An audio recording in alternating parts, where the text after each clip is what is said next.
We're talking about Agritechnica 2023, and that's where we find Ag Day's Clinton Griffiths among the estimated 440,000 participants. So Clinton, what do you think of the show?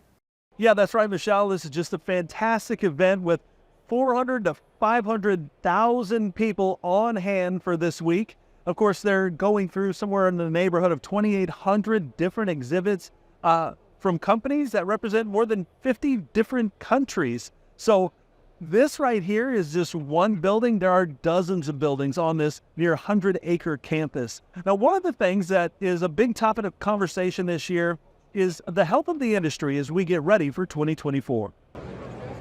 From hall to hall, aisle by aisle, new iron is ready to work. A look at the latest combines. This is a completely new combine that takes us up to the next level of harvesting. To residue managers. The rotor itself has an angle of 6 degrees to the ground. Even new high-speed planters. It's pulled off the disc and shot into the furrows. The industry is ready for 2024. Obviously, many of our equipment manufacturers, maybe based in the United States, are multinational companies that are selling around the world. But also, those global dynamics of each one of those countries affects our ability to sell grain around the world. And obviously, that has a tremendous impact on the equipment that we sell here in the United States. A global marketplace that in the last couple of years has felt its supply chain slip amid pandemic-induced pressures. We learned something during the pandemic, and that was that our supply chain is wildly efficient and pretty fragile.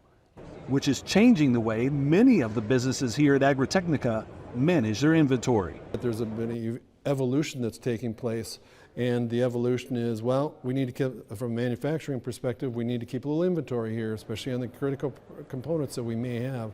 And so it's sitting there just in case there's a supplier issue that takes place, we've got this inventory. So we've built our warehouses, we've built our manufacturing, we built all of our transportation system to support that system that is still very efficient and still very valid, but having a few more parts on the shelves does have implications and some ripple effects throughout the entire industry. Part of that is the added cost of keeping inventory on hand, but balanced against shutting the line down completely.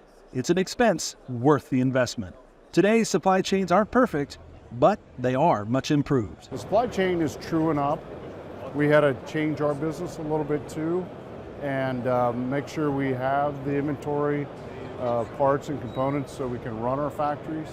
But for most part, we are pretty much back to normal. While the uncertainty of grain prices and the pressure of high interest rates has ag machinery keeping a close eye. We take some surveying of manufacturers, and the perception is that, you know, maybe the next 6 months, next 6 to 12 months, we may see the curve come down a little bit in terms of short term, in terms of some of the equipment that's going to be sold. Longer term, the outlook remains positive. New innovations driving efficiency and production across the globe.